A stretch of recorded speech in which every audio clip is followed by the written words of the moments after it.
All right. Hey everyone, welcome to the FanTeam Pod. Joined here by Andy. Going to talk about the new season ahead and strategy really. So how you doing, Andy?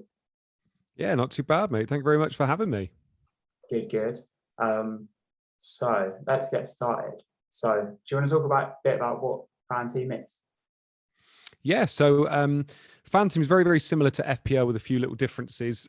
You basically set your team up for the season, or you can also set your team up for just a week, depending on how you want to play it, and you can try and win money. So whereas FPL, you're literally just going for overall rank and going for your history, and you might be maybe in a paid league, whereas this one you can win a lot of money from your fantasy football knowledge. Basically, a lot of people are starting to make the transition, and I think the earlier you get in, the more money you can potentially win. So I think this is going to be the year where it really starts to take off. Oh yeah, that's exciting because I've seen a lot of friends like not let me in there or not invite me into their fantasy leagues because obviously I'm a good player. So yeah, when I saw FanTeam, I was like, yeah, got to get on this. Yeah, it's great. Love it. Were you similar? How did you get into FanTeam? I got into FanTeam because a guy that I know on Twitter said, "Oh, you can sign up to my thing if you want by using. I think if you sign up, you get £20 on the weekly monster." And I was like, "Oh yeah, go on then, I'll do that." And I did it, and I got £30 back. Yeah. And that's literally I haven't ever deposited, so I've just literally been going from that. So I think I'm up to about £400-500 now just from that original thing. So yeah, no, I'm hooked because of that now because I feel like I'm not using my money, so I'm just continuously. Yeah. I'm just putting more and more into it all the time. But it's good. I love it. I'm hooked now. Oh, that's fantastic. Yeah, so am I. So yeah, I guess reason to play it is the large prizes. It's like £20 per team, and you can have up to 100 teams for the Prem this season. Yeah. And then just a question about legitimacy. Like it is a betting website, but it is regulated by like a gambling commission. So I think we've got confidence in it, but as with anything, it is a risk. Yeah, and I don't feel like the risk is there like it was with Football Index and with Footstock as well, because the money was always tied up in players, and the money wasn't paid out and things like that very quickly. Whereas with FanTeam, it literally is like as soon as the comp's finished, you get your money. Like all the money's held, and then it gets withdrawn out. And they're also making their money in lots of different ways, like using the sports book and things like that. So actually, I know a lot of people get a little bit worried about FanTeam that it looks like there's going to be an overlay and things like that, but actually, they're absolutely fine. They're making their money, which is great, which means it's going to continue going. And I struggle to put my name to things that I don't think are legit, and I've put my name to this and said that I think it's legit. So I think it's going to be going for a little while yet. Yeah, I kind of agree with you, to be honest. Yeah, like because with Football Index, it was always just a bit shady. It was like, oh, so I own shares in a player. Like, what does that really mean? It was all a bit like it just didn't make sense. It didn't really add up. But with this, like, people are entering, they're putting in money, and then that is getting paid. And like you say with the sports book, I mean, if that's generating money for them, I guess this kind of acts as a bit of a loss leader to get customers. Yeah, exactly. Cool. All right, so let's move on. So how would you compare FPL with FanTeam then? Well, it's different. I mean, if we're looking at the season-long game, I think FPL, you're looking at players that are going to be getting you bonus points. You're going to be looking at players. You are competing against other people, but you're also in leagues and you're thinking about what the people around you are doing. Whereas in FanTeam, you've got a different way of scoring. You're thinking about shots on target. You're thinking about players that win games. You're thinking about players that complete 90 minutes. It's a completely different way of doing it like that. And also, if you're doing the weekly monsters, you're almost playing a free hit every week. So you're completely playing it differently there as well. I think a lot of people are moving from FPL to FanTeam, but they're not reading the rules properly. I think you do need to make sure you understand the scoring system. Make sure you understand the different rules as well. Things like stacking challenges. If you've got more than one defender in a weekly monster, you're going to get less points for that. And it's just little things where I think they're very similar. And I think as long as you are somebody that wants to take the time and learn the rules, you're going to be fine. But I think you also need to make sure that you don't just go into it blindly, because you're going to be chucking your money in the wind otherwise. Yeah, I completely agree with you. I was actually thinking of doing a video just going through the rules, just breaking it down, because like for the Euro game, I read the rules and it is an absolute mouthful to read, and sharing it with my friends, like most of them didn't read it. So biggest one in the Euros was people didn't realize they could not make any transfers or changes after the semi-final. Yeah, So many people said, why didn't you tell us? It's like, literally, we've told you so many times you can't do it. And the one thing I will say is, if you're going to read the rules and someone else doesn't, you are more than likely going to win some money, because they're not doing the things they should be doing. And I felt good knowing that, because I had 18 teams in that Euros thing, and it was like, oh, lovely, that's just gone above a few more people. Exactly. Yeah. No, it's interesting. Yeah, because I was saying with one of my friends, Josh, about like with this, it's like a lot of people won't meet every single deadline. They'll just maybe forget a few weeks. So just with that alone, like that pushes you maybe to the top 50% of players. It does, 100%. And then, yeah, I guess the difference is, like, I'd say fantasy football is more like social. It's more like you play it with friends at work, like everyone's playing it. You have like 10, 15 leagues. Whereas this is kind of a bit more serious, isn't it? It's a bit more want to earn some money. Yeah, I think so as well. And it's hard, like, you're not wanting to give away your secrets in this game, because if you do that, then you're less likely to win it, aren't you? So it's tough like that. Whereas in normal fantasy football and FPL, if you give away your secrets, oh well, doesn't matter, my overall rank's a little less than it should be. But in this one, you really want to be winning, don't you? Yeah, no, I totally get that. And then like with chips, it's like, because I know you've said about bonus points, because there isn't any bonus points on FanTeam, but you don't have the chips, like the free hit, the bench boost, which for me I think is good. It makes it a bit more serious. I always found those chips a bit silly. Yeah, no, I agree with you there. Yeah, I quite like it. And I agree in some ways as well. I wish they didn't have captaincy. That would be quite cool too. But I do agree. I think, yeah, without the chips is quite nice. Yeah, totally. Yeah, because one thing I did notice with FanTeam, I know I've put 2 years here plus for the actual fantasy, but the site actually said it's been established since 2013. Oh, wow.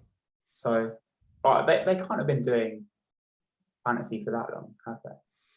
No, I've got no idea, to be fair, unless they were doing it under a different name. But I mean, Maybe. yeah, so we're very similar. So I've been doing FPL for about 15 years now. And FanTeam I've only been doing since halfway through last year. So yeah, between us, we kind of know what we're doing.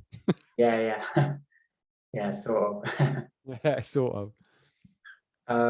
So yeah, you notice a picture of Ben Crellin. Yeah, I'm not sure if it's actually him or. I don't know, actually. But yeah. So yeah, no, I guess I put him in just because, yeah, all true fantasy players, they all know who Ben Crellin is, I guess, along with Mr. Dinnery. Yeah. Yeah, all the Bens. Yeah. So for general strategy for fantasy, what's your thing really? I always try and make sure I'm picking players that I think are going to play. Sounds so simple, but so many people don't do that. So many people will be picking Foden, will be picking Jota, will be picking players like that. And you think, yeah, they might look good in 1 week, but when they don't play, all of a sudden there's people around you that are picking up points from players that are playing 90 minutes but not getting returns, but at least they're playing. And it's one thing that I always try and do is just try and give myself as little worries as I'm playing as possible. And usually that's by picking players that are definitely going to play. Wildcards and things like that, I won't choose exactly when those wildcards are going to be played until I feel like it needs to be played, unless there's a week where you think, oh, actually, I can definitely use it that week. And then in terms of strategies in FanTeam, I will definitely, during the Euros, I had 18 entries and 18 completely different teams. Whereas now I think I'm going to have about 8 entries for the Prem one, and it will be 4 teams that are the same and 4 teams that are the same, and just play with those and just see how I get on, just to make it more manageable. Because it got a little tricky and a little bit, don't know, the enjoyment went out of it a little bit with so many different teams to manage. So I'm going to try and do that, to be honest. And then go with the crowd or differential. I don't believe in either of those. I'm just going to go with the players that I think will get me points. Yeah, fair enough. Yeah. What about you? Yeah, so I guess, yeah, wildcards. I'm still trying to work that out for FanTeam, because I'm normally one that kind of holds my wildcard to like game week 18, because I'm so well planned. I never use it earlier, so I'm always forced into it. And then obviously the second one when the blanks come out. But it's a bit harder on FanTeam because we don't have the free hit. So yeah, true. I'm probably just going to build my team for like game week 1, game week 2, and then just wild card. Yeah. And then use the second one with the blanks or whatever. Yeah, fair enough. And then in terms of the teams, I think I'm going to go with probably all like 1 or 2 teams, and then just have a few entries for each, because I get that completely. You want to avoid the admin. Like if you're doing lots of different teams, but that could be like, I don't know, like 1 hour just preparing. Like if there's late team news coming through, you can't really react to it either. Yeah. And I mean, don't get me wrong, it was harder in the Euros because teams were getting knocked out. So, it's not like that in the Prem, is it? Where if someone like Ismail Assar's in your team and he's completely out of form, at least he's still going to play and get you points. Whereas in the Euros, like when France and Netherlands went out in the Euros, like going through my teams with 6 of each in those, it was like so demoralizing. Whereas in the Prem, it's not quite so bad, is it? But yeah, that's true. I do kind of feel with the multi-team thing, like you almost can't manage them as well. Like if you've just got 1 or 2 you're focusing on, you can really like dedicate your time to it. But 100%. And then what about with hits? Are you someone who likes to do hits? No, not really. Either, to be honest. I feel like it's tough because there's no bonus. It's a bit harder, but I do feel like there's more opportunity to get points in this game. So because of the playing 90 minutes, you get an extra point. Because of shots on target or save points and things like that, there is a bit more opportunity to get points. I will more than happily take points in double game weeks. I think that's absolutely fine. And obviously we should probably say there are double game weeks in FanTeam as well, aren't there? But I feel like if you're going to take a -4 for somebody, you need to make sure they are definitely going to return, and you can never guarantee that. So I'm quite hits adverse, if I'm honest. Yeah, I guess I'm similar, but the thing is, on FPL, I've never broken the top 10k. So I'm kind of looking at hits and thinking maybe that's something I add to my game, and I see it as like if I take a -4, that will be paid back over the next 3 weeks. I'm probably going to try and experiment with it better this season.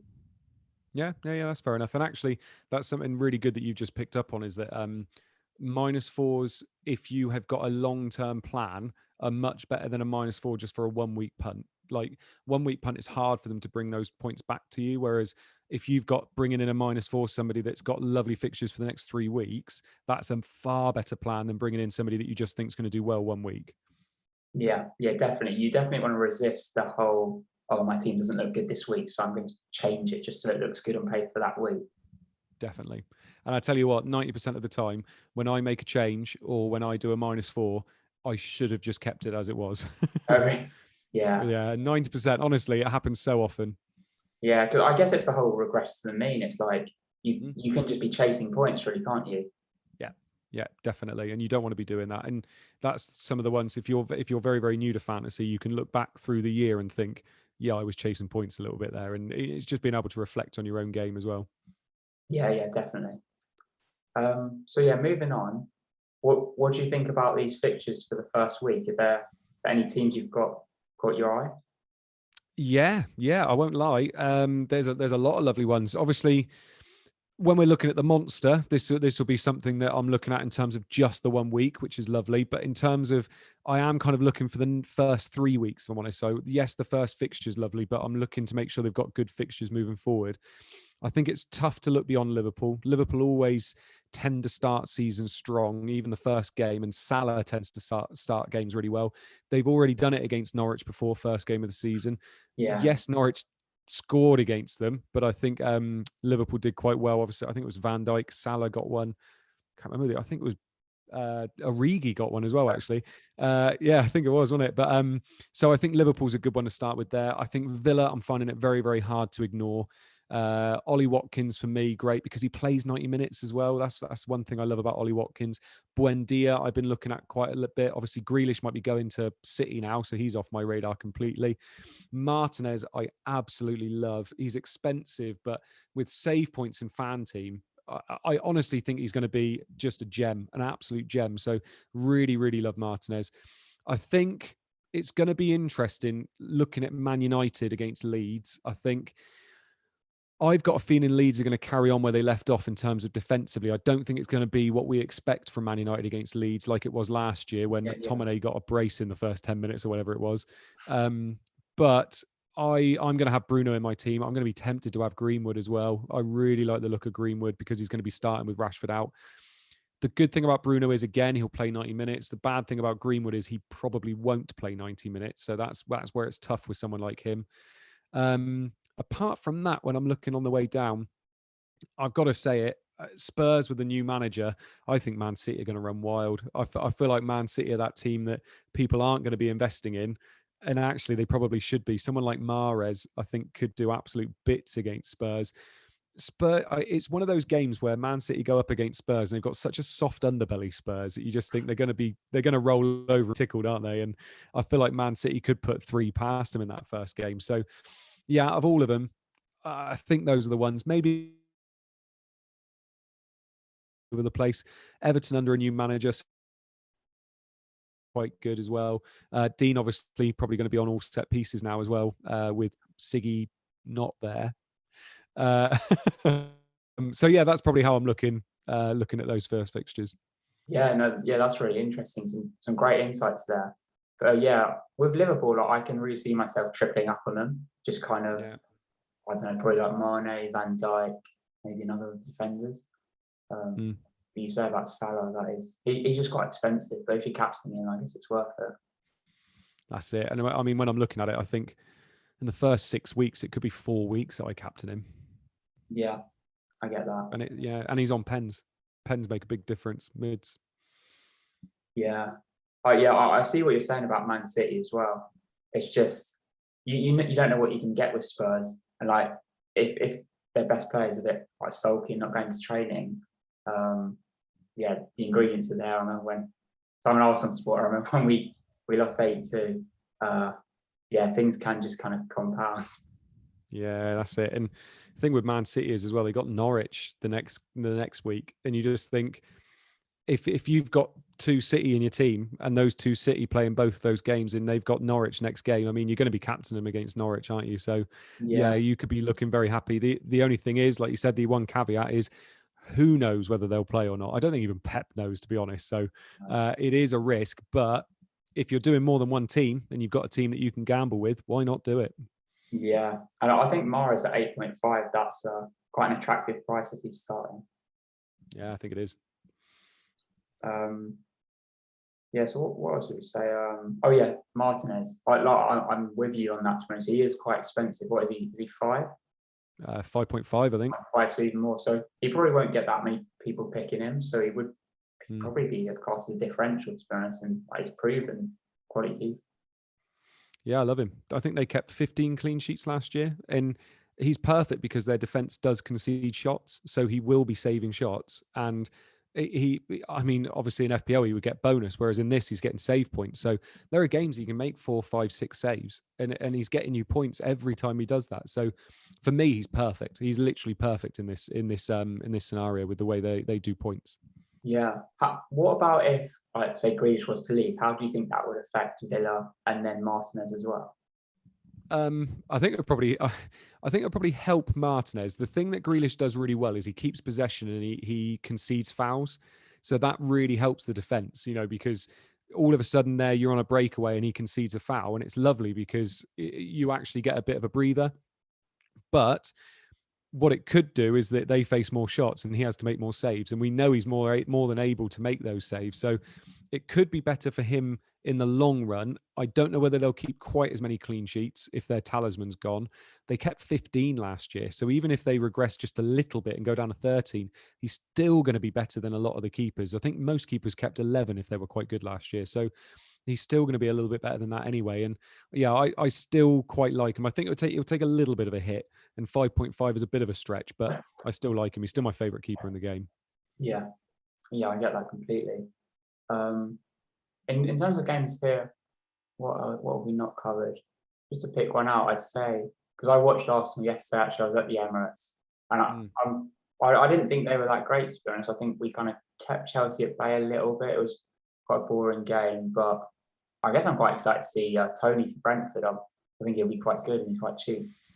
Yeah, it's really tough to go without Tony. 6 million in this game, so cheap. The one thing I'd say about Arsenal, I like Saka. I like Smith Rowe. I don't mind Pepe, but because I want to see how he starts season. But they've got a lovely first fixture against Brentford, obviously. But then after that, I think they've got Man City and another horrific game in game week 3. So I'm looking at it and thinking I'm not really wanting to pick Arsenal players because I'm not going to want to play them in game week 2 and 3. So I'd Yeah, rather go into game week 4 and maybe bring one in, depending on how they're looking. Smith Rowe could have gone down in price by then. He could be 5.4. So if that's the case, then I'd like to invest in game week 4 probably. yeah. I think that's the best strategy, to be honest. And I think Arsenal defensively, I mean, Ben White's going. I think he's going to be great, but I think it will take time to settle, and Gabriel's injured, so I think we could actually concede at least 1 or 2 to Brentford. Yeah, could do. Okay, should we move on then? Yeah, go for it. Cool. So yeah, just looking at prices, is there anyone you kind of highlighted as being like too expensive or too cheap yet? In FanTeam, Yeah, FanTeam. I think Tony's too cheap. I genuinely do. I feel like 6 million for a gamble and a newly promoted player. Like I would have had him at 6.5, but just to make you think about it, I think 6 million for me is just, you're looking at it and thinking, well, it's not a gamble. Like I've got to go with someone like that, because if he starts returning, he doesn't even have to return that many goals. Like I think he set himself a target of between 14 and 17 goals this year. Even if he doesn't quite hit that and he gets 12 for 6 million, I mean, that for me, that is beyond a bargain. So I'm more than happy with that. I think, as you put on the slide here, I think Mane at 10 million is really good pricing. I think that's really good because Salah is going to be in the majority of teams anyway. And in FPL, having Salah at 12.5 and Mane at 12 is just too much. Whereas Mane at 10, it just makes you think either about the double up or makes you think about going Mane without Salah. And that's exactly what they should be doing. So I love that pricing personally. I think Bruno's about right in that game. I think the majority is how I would think it should be. I think there's some quality 4.5 million defenders. I think Fofana, Ayling, Ben White. I think some of those are really good 4.5 million players. But no, I think majority of it is how it should be. They've priced it a lot better than FPL have this year. Yeah, I get that completely, to be honest. I think yeah, the effort they put in with pricing is really good, because it really does make you think. Like I remember even at the Euros, was at the Turkey strike, he was priced so cheap that it really made you Yilmaz, yeah. Not that, I mean, he would have been poor value at 4.5 at the end of the day, but yeah, true. But yeah, I do think it's quite an interesting exercise comparing FPL price with FanTeam, because you can kind of just see the differences and something to think about. Yeah, with Mane, like it could be a good strategy just to kind of go with him and captain him like he is Salah. Like I know he's not on pens, but if Mane performs above Salah in the early part of the season, you could really make up some ground. Yeah, I won't lie. I will have an entry with both of them in. I think I'll have an entry with Salah and Mane, because if you're going Mane over Salah, you want Salah to blank and Mane to do it all, which it can happen. It happened at the very end of the season, didn't it? But I don't see it happening enough in those first lot of fixtures. If you went just Salah and no Mane, then you're with the majority. But if you have both, I honestly, especially with their fixtures as well, I would be very tempted to have both and have Trent or Robertson in there as well. And then that triple up to start with, I think is gorgeous.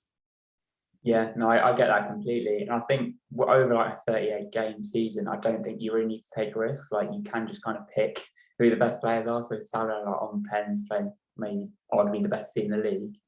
Yeah. No brainer. Yeah, big time. Okay, so let's have a look at some of our teams then. I guess we've got you up front. Do you want to talk up first, Stephen? Do you want to talk through this? Yeah, that's a lovely team, mate. Yeah, so no, this is a team. I can't remember whether I've changed it a little bit since now, but I was pretty happy with this team for quite a while.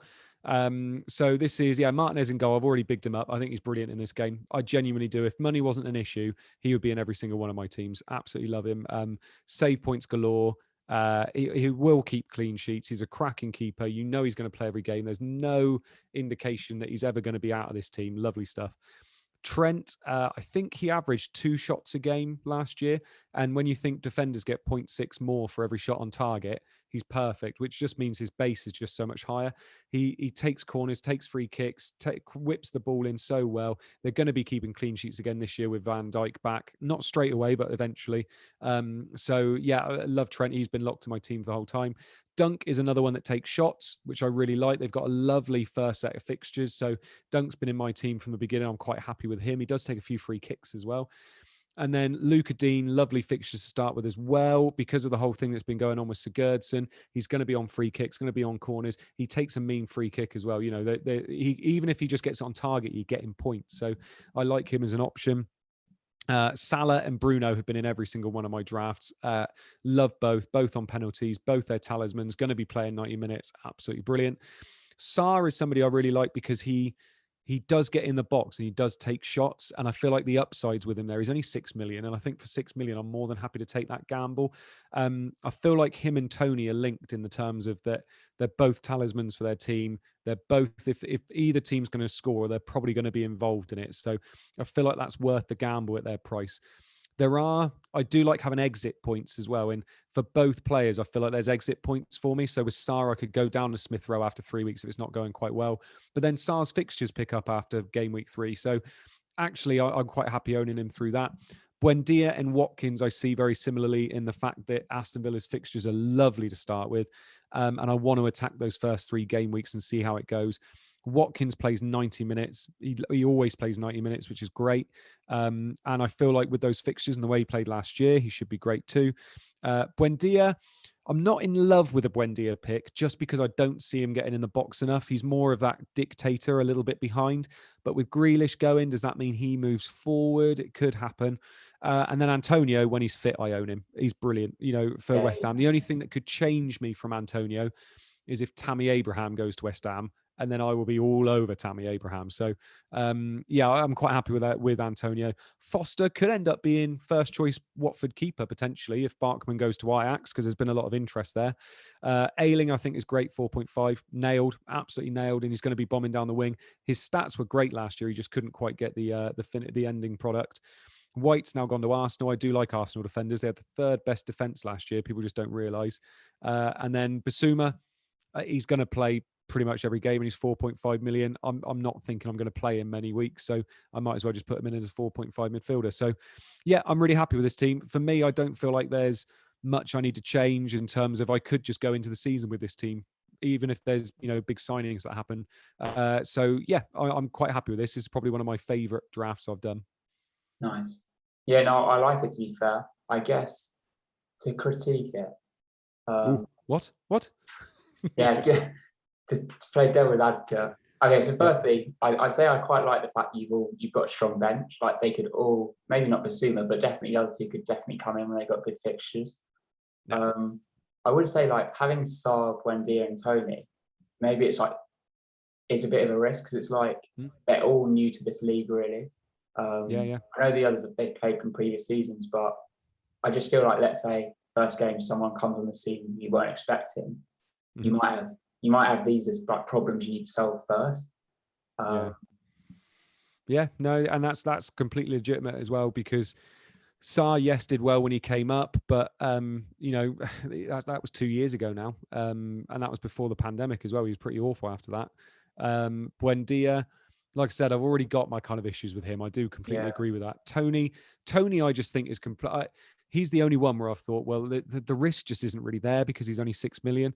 The only thing that could really go wrong is if he really starts badly and then gets a price drop, because I think a lot of people are going to own him. And if he then goes down to 5.9, I'm struggling a little bit then. So, but I just don't see it. I think the way Brentford play, I feel like he will score goals. Like they're not going to go the whole season not scoring any goals, and he's going to be involved in the ones that they score. So, yeah, but I do see that. I like you said, Sarr, Buendia, and Tony, they are kind of risks, aren't they? Yeah, I guess I like Dean. I think especially with Benitez coming in, I think Edison's going to be more solid at the back, and then he's still going to be on like set pieces and easy corners. That's interesting. Yeah, Dunk, I didn't really realise he had shots as well, so that's something to consider. Yeah, he does. And like I said, he did take the odd free kick last year. I think he took one against Liverpool, didn't he? I think that was the one that was ruled out, and then he scored the next free kick. Yeah. That's good. One thing I would say is, like, let's say like, oh, Kane's backing in for Man City. Yeah. How do you get him in? Yeah, it's a good question. Do you know what? I don't think I would touch Kane for at least the first 3-4 weeks. I'd want to see how he was settling in, and he whenever he goes away for like Euros or World Cup, whatever it is, he does take a while to come back to his form. Like he's somebody that does get affected by fatigue, I think, Yeah, and I think he would take a while to get used to the system, to get used to the way they play, and maybe not being the main man all the time as well. Like he will be most of the time, but not all the time. And I think if by game week 3 or 4 he starts to look essential, I'm wondering whether someone like Bruno Fernandes, I'm going to have to watch him for those first 3-4 weeks and see whether he can be my cash cow. yeah. And then he goes, and then I've got that choice of those three up front, and it'll have to be one of Watkins or Antonio, probably Antonio. One of those would have to drop out. So that's probably what I would do is downgrade Bruno and go for one of those strikers moving up, really. Okay. Yeah. No, I get that. Yeah, I'm excited to see your team's progress. Yeah, we'll see. I'm sure it will change before then, mate. Yeah. Okay, so going to my team, what have I got here? Yeah, so I didn't really want to put too much time in. I like collecting the information prior to the season, and then a few days before, then just dedicate loads of time. So this is kind of, I guess on the right you can see some of the key things I'm doing. So yeah, avoiding anyone playing internationals this summer. So yeah, like you a bit with Kane. Anyone new to the Prem. So that's kind of ruled out Tony for me, which I probably will go back on as just an exception. Like you say, the risk is quite low. And like how many goals did he get last season? Was it like 30? Oh, it was ridiculous. Yeah, I think he got over 40 goal contributions. Yeah, it's crazy. And then I think, to put in the plan as I'm definitely going to do an early wild card. Should be interesting because in theory it allows me to have a better team for those first few weeks. I've got a man captain. I'm just not sure. I really want to get someone else in. It's tricky. Yeah, I guess I'm looking for that cash cow as well. Maybe I'll recaptain Mane first week. Yeah, it's tough, isn't it? Would you go for Vardy instead of Aubameyang? I don't think I would, to be honest. I think I'd be more likely to go for Iheanacho. I think the way he finished off the season last year, I think I'm more excited by looking at defenders focusing on Vardy, and then Iheanacho gets a bit of space. I was just thinking in terms of, like you said, that cash cow. Because you're going to find it a lot easier to get to Kane than I am, aren't you? Yeah, I do just worry about Aubameyang. Like I'm not sure he's the player he was a few seasons ago. Yeah, it's interesting. I mean, he's on pens, which obviously helps, doesn't it? Yeah. I mean, it's mad how different our two teams are, isn't it? Like, if you look straight away, like you've got no Bruno and Salah. If those two both get 2 pens in the first game, are you worrying? Are you trying to then get them back in, or?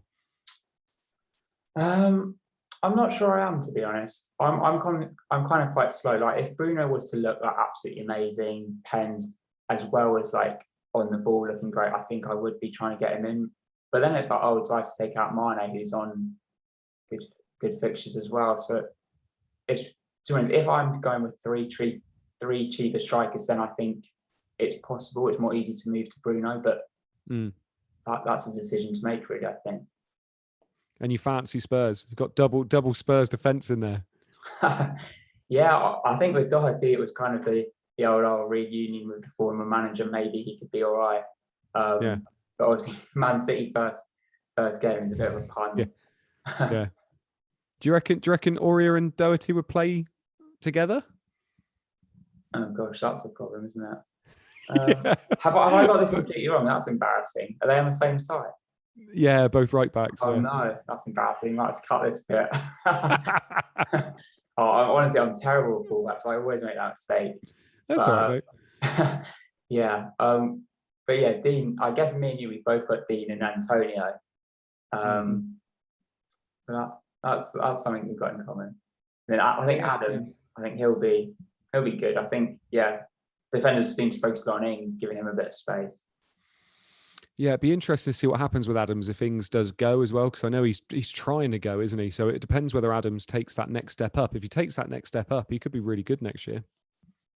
Yeah, yeah, definitely. Who else have I got? I've got my own like Chris Wood. I think he could also be pretty good next season. Mm. Um, Yeah. And I like your Chelsea boy. I like Pulisic in there. I think if I were to own a Chelsea boy now, I think Havertz would be so high up there for me. I'd love to have Havertz, and that first fixture is lovely. Chilwell, somebody I'm also really interested in. It's just I want to see whether Alonso does start creeping in a bit again.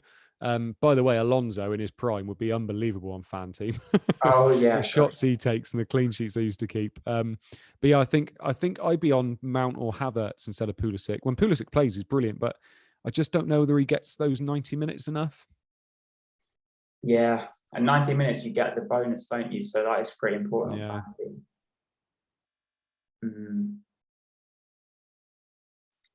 Yeah, I'm not sure.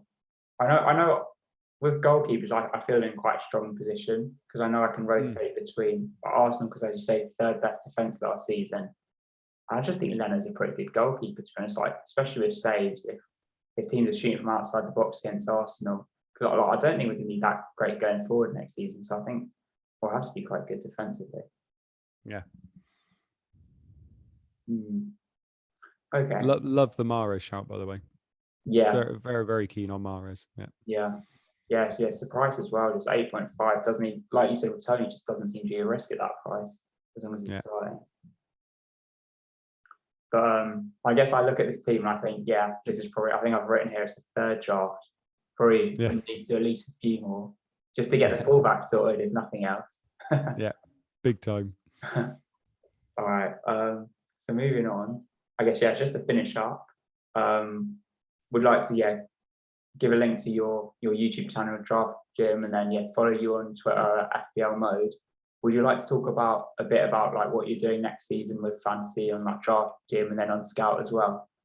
Yeah, amazing. Yeah. It's going to be a busy year. So got our YouTube channel running now. So we were running all the way through the Euros, and we're going to be doing that this year as well. So at the moment, I'm going through all the preseason stuff. So talking about squads, talking about what I expect the lineups to be, so we can start thinking about our teams. I'll then be doing a few streams and kind of getting people ready, so where they can join in and start asking me questions. And then every week on a Thursday, we're going to be doing monster preparation. So it's getting people ready for their monsters every week. So yeah, really excited about that. Actually, we kind of grew quite well last year. Last year, I say last year in the summer because that's when it started. And hopefully we'll just go from strength to strength this year and we can help people win some money. Scout will be brilliant. So I'm doing Scoutcast with Joe and Seb every Tuesday. So that'll be good too. And yeah, it's just looking for everything to grow as much as possible this year. I've got a little one due in October, so things might take a little bit of a backseat then, but around that it should just be all guns blazing really. But yeah, give me a follow on Twitter if you haven't already, and I'm more than happy to help anybody with FanTeam stuff. Yeah, awesome. Yeah, well, yeah, pleasure to have you on, and yeah, thanks a lot. Look forward to seeing your progress. Yeah, thank you very much, mate. Thank you for having me. It's been a pleasure. All right, take care then.